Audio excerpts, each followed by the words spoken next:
Hello everyone. पिछले video में हमने एक्सप्लोर किया आखिर में इंडेफिनिट इंटीग्रेशन का मतलब क्या होता है and we came to the conclusion कि जब भी हम किसी फंक्शन का इंडेफिनिट इंटीग्रेशन करते हैं we always get a family of curves और हम हमेशा plus C constant of integration का यूज करते हैं whenever we do indefinite integration. इसको हम एंटी डेरिवेटिव भी बोलते हैं। उसके बाद से हमने कुछ फॉर्मूलाज को एक्सप्लोर किया था, जैसे कि हमने देखा था what is the integration of x की power n times dx, so that was nothing but x raise to n plus 1 divide by plus 1 plus the constant. और हमने ये भी देखा था कि n इक्वल टू -1, यहाँ पे हमें इस केस को एक्सक्लूड करना है। नेक्स्ट फॉर्मूला हमने देखा था 1 ओवर x का, मतलब जब n की वैल्यू 1 होगी, पावर 1 होगा, सॉरी -1 होगा, तो that becomes 1 over x dx और इसका formula log of mod x plus c था। उसके बाद से नेक्स्ट हमने एक्सप्लोर किया e रेज टू x का डेरिवेटिव और इंटीग्रल हमेशा सेम होता है। अगर e के जगह पे हमारे पास कुछ अदर कांस्टेंट है a रेज टू x, तो हम इसको क्या लिख सकते हैं, a raise to x over log of a plus the constant of integration. इसी में अगर हम a को e पुट कर देते हैं तो हमें ये ऊपर वाला फॉर्मूला मिल जाएगा, क्योंकि हमें पता है log of natural log of e जो होता है वो 1 होता है। सो यहाँ से हमें ये ऊपर वाला फॉर्मूला मिलता है। नेक्स्ट हमने देखा था कुछ ट्रिग्नोमेट्रिक फॉर्मूलाज को, जैसे कि sin x dx, we know that it is minus cosine of x plus c, और अगर हम कोसाइन का इंटीग्रेशन करते हैं so we get sine of x plus c। इस तरीके से बहुत सारे फॉर्मूलाज को हमने एक्सप्लोर किया। So these are the elementary formulas जो कि हमें आगे कॉम्प्लेक्स प्रॉब्लम को सॉल्व करने में हेल्प करते हैं। यहाँ पे कुछ और फॉर्मूलाज आप देख सकते हैं। अगर हमारे पास इंटीग्रल इन टाइप्स का हुआ so we use this respective formulas. Now हमें इस पॉइंट को समझने की जरूरत है, हमेशा जो ये फॉर्मूलाज है ये डायरेक्टली प्रॉब्लम में अपीयर नहीं होता, इनका अलग अलग फॉर्म्स हो सकता है। जैसे कि जो भी फॉर्मूला हमने अभी पढ़ा, they are valid for the linear extension of this function. यहाँ पे लिखा हुआ है कि अगर हम x को रिप्लेस करते हैं a times x plus b से, उस केस में भी ये फॉर्मूलाज वैलिड होते हैं। इसको समझने की कोशिश करते हैं हम थोड़ा सा। जैसे कि हमें पता है कि अगर इंटीग्रल करना है x रेज टू 2 का, हम डायरेक्ट फॉर्मूला यूज कर सकते हैं। और हमने देखा था इसका जो इंटीग्रल होगा, पावर को हम 1 से इंक्रीज करते हैं और उसी पावर से डिवाइड कर देते हैं प्लस द कांस्टेंट। अब ऐसा भी हो सकता है कि x के जगह पे we have something like this 2x plus 1 का होल स्क्वायर dx। अभी भी हमने क्या किया, यहाँ पे x को रिप्लेस किया 2x प्लस 1 से, तो अभी भी ये इसी फॉर्म में है और हम ये फॉर्मूला का यूज भी कर सकते हैं। सो यहाँ पे क्या मिलेगा हमें, 2x प्लस 1 का क्यूब डिवाइडेड बाई 3, और जो भी x का कोएफिशिएंट होता है हम हमेशा उससे क्या करते हैं, डिवाइड करते हैं। तो x का कोएफिशिएंट यहाँ पे 2 है, so we divide by 2 plus the constant of integration. So this will be our answer.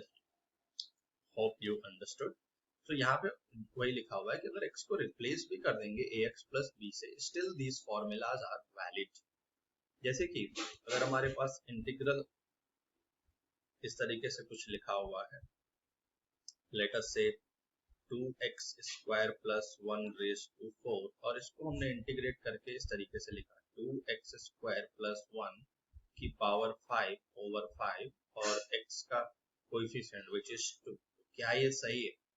हमें ये ध्यान देना होगा इन दोनों के बीच में डिफरेंस क्या है। ये फॉर्मूला हम इसमें कभी नहीं अप्लाई कर सकते, इसीलिए यहाँ पे जो टर्म लिखा हुआ है लीनियर एक्सटेंशन, मतलब x को हम रिप्लेस करते हैं a times x plus b, power हमेशा x का 1 होना चाहिए, इसलिए यहाँ पे लीनियर एक्सटेंशन बोला गया है। हम ऐसा नहीं कर सकते कि x को हमने रिप्लेस किया ax स्क्वायर प्लस b से, हमेशा पावर 1 होना चाहिए। सो इसको हमें ध्यान देने की जरूरत है, हमेशा लीनियर एक्सटेंशन में ये फॉर्मूलाज वैलिड होंगे। Hope you are getting. For example हमारे पास ऐसा भी हो सकता है कि साइन 2x प्लस 3 का इंटीग्रेशन करना हो। हमें पता है कि साइन का इंटीग्रेशन क्या होता है, माइनस कॉस, तो minus cos times 2x plus 3 को हमने ये लिखा। ये हो गया। अगर साइन x होता तो माइनस कॉस x इंटीग्रल आता, लेकिन x के जगह पे अभी क्या रिप्लेस किया हमने, 2 टाइम्स x प्लस 3। तो x का कोएफिशिएंट क्या है, उससे हमेशा हमें डिवाइड करना होता है। यहाँ पे x का कोएफिशिएंट है 2, यहाँ पे कोएफिशिएंट है, so we will divide by 2 plus the constant of integration. So हमारा फाइनल आंसर क्या मिलेगा, 1/2 times minus cosine of 2x plus 3 plus this constant. तो इस तरीके से लीनियर एक्सटेंशन के केस में ये फॉर्मूलाज को भी हम यूज कर सकते हैं। ध्यान देना होगा हमें कि हमेशा एक्सटेंशन लीनियर होना चाहिए। Power of x should always be 1। कुछ प्रैक्टिस के लिए एक दो क्वेश्चन हम कर लेते हैं बेस्ड ऑन द फॉर्मूलाज। जैसे कि अगर हमारे पास कुछ इस तरीके से लिखा हुआ है, what is the integration of 2 cosine 5x plus 4। सबसे पहले हम यहाँ पे देख पा रहे हैं कि जो 2 है वो एक कांस्टेंट है और वो मल्टीप्लिकेशन में है, तो हम 2 को बाहर ले सकते हैं इंटीग्रेशन के, and then we get integral of cosine 5x plus 4 dx। अभी कोसाइन का इंटीग्रेशन हमें पता है, that is nothing but sine 5x plus 4, और हमें क्या करना है, जो भी x का कोएफिशिएंट है, क्योंकि लीनियर एक्सटेंशन का केस हो गया, तो जो भी x का कोएफिशिएंट होगा उससे हम डिवाइड करेंगे plus this constant of integration. So this is how we use the linear extension. Next मान लेते हैं हमारे पास इंटीग्रल करना है e raise to 2 times of x plus 3 dx का।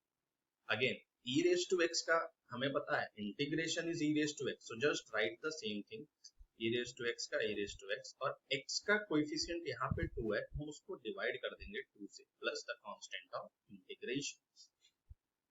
Another 5 raise to 6x minus 5 dx, let us say 6x square dx। तो यहाँ पे क्या होगा, 5 raise to 6x square minus 5, x का कोएफिशिएंट इज 6 प्लस c। क्या ये फॉर्मूला जो हमने यूज किया यहाँ पे ये ट्रू है? Just think about this question. You will get that we cannot use the formula because this is not a linear extension. यहाँ पे अगर हम देखें तो x का स्क्वायर आ गया, इसलिए वो जो फॉर्मूला हमने पढ़ा a रेज टू x का, यहाँ पे हम यूज नहीं कर सकते। अगर यही कुछ इस तरीके से होता 5 रेज टू 6x माइनस 5, अभी यहाँ पे ये लीनियर एक्सटेंशन है क्योंकि x का पावर 1 है, तो हम उस फॉर्मूला का यूज कर सकते हैं। हमारे पास फॉर्मूला ये था, a रेज टू x का जो इंटीग्रेशन होता है a raise to x divided by log of a plus the constant of integration.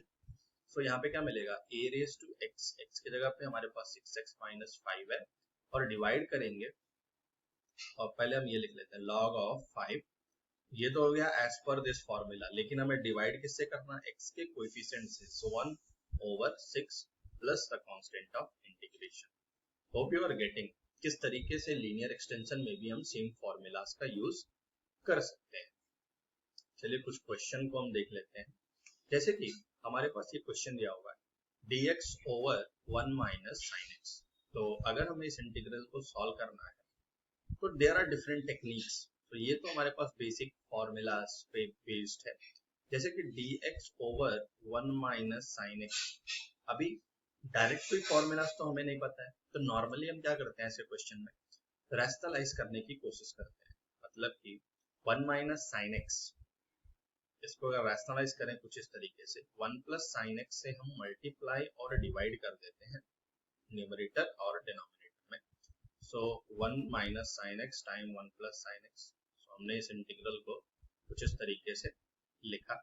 अभी हमें न्यूमरेटर में क्या मिलेगा, 1 प्लस साइन ऑफ x, और नीचे a minus b into a plus b का form we can see, and if we multiply these two terms, what we are going to get is a square minus b square. This is the basic formula. I hope you all know this. So नीचे हमें क्या मिलेगा, 1 minus का sine square x dx। Now इसको हम ये भी लिख सकते हैं 1 plus sine x over 1 minus sin, we know that it is nothing but cosine square of x dx. We are just manipulating it so that it becomes some formulas that we can apply here.